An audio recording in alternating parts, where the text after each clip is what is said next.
Herri agintariok, UNESCO erakundeko arduradunok, jaun Andreok, arratsaldeon, ongi etorriak. Bienvenidas y bienvenidos al Foro de la Diversidad Lingüística de Europa. Donostia 2016, Donostia 2016. Donostia 2016 Europako kultura hiriburuaren ibilbidearen amaierara hurbiltzen ari gara.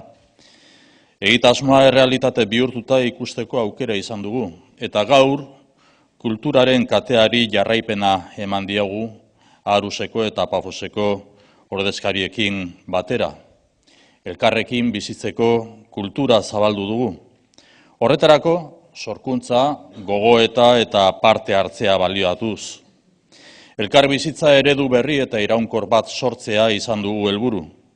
Orain amaitzen ari garen foroak UNESCO etxearekin lankidetza antolatua, are gehiago hurbildu gaitu helburu horretara. Aniztasuna da gure gizarteen oinarrizko ezaugarria.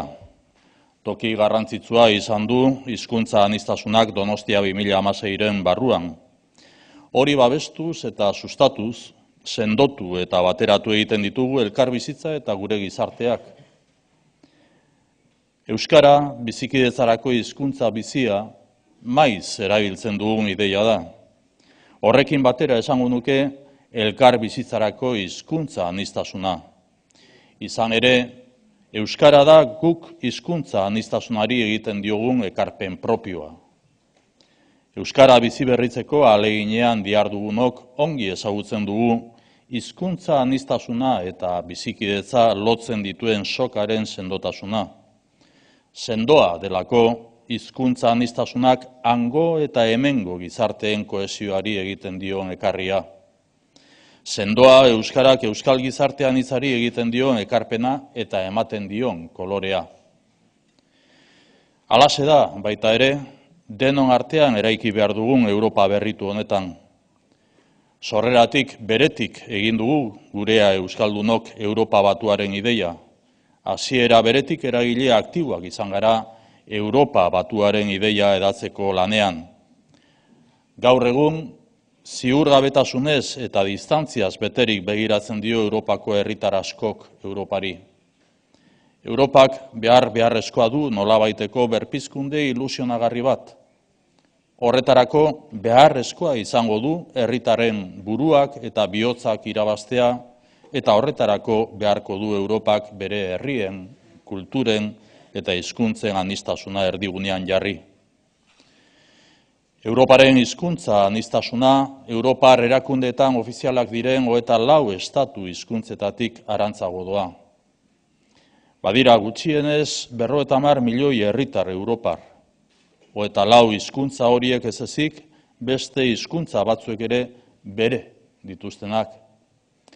Dozenaka hizkuntza guztira. Hizkuntza horietako batzuk bizi iraupena dute jokoan. Beste batzuk bizi indarra. Euskararen kasua da horietako bat.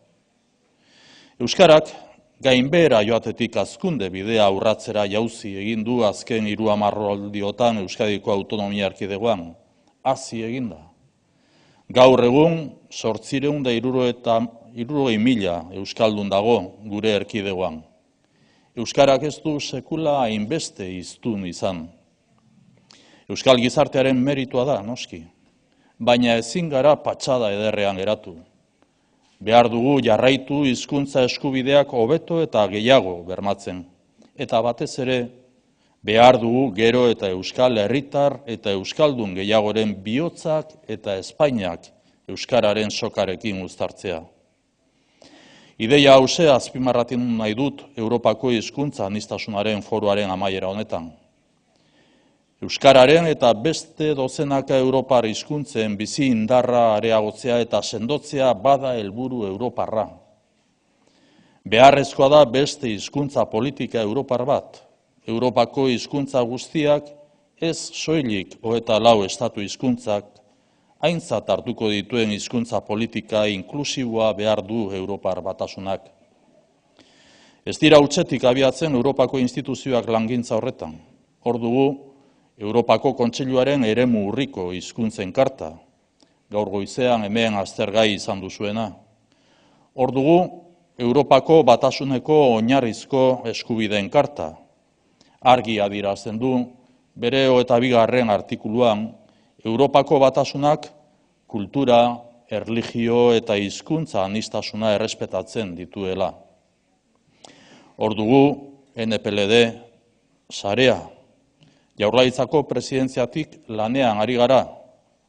Europako beste 13 gobernurekin eta 22 organismo sozial, gizarte erakunderekin eta unibertsitaterekin batera. Europako hizkuntza aniztasuna sustatzeko. Hizkuntza anistasunaren iraunkortasuna bermatzeak guztiok deitzen gaitu lanera eta lankidetzara. Denona behar dugun Europa eraikitzerakoan, denon hizkuntzak izan daitezen sakoneko batasunaren oinarri. Gaur hemen, Europako kultura hiriburuan, UNESCOren munduko hizkuntzen atlas berria egiteko proiektua aurkeztu da. Datozen hilabeteetan gorpuztuko da proiektu hori atlas berri eta berritua bihurtuz. Munduan dira erreferentziaskoak UNESCO eta bere hizkuntzen atlasa. Ziur naiz, tresna eraginkorra izango dela atlas berri eta berritua. Zorionak eta eskerrik asko.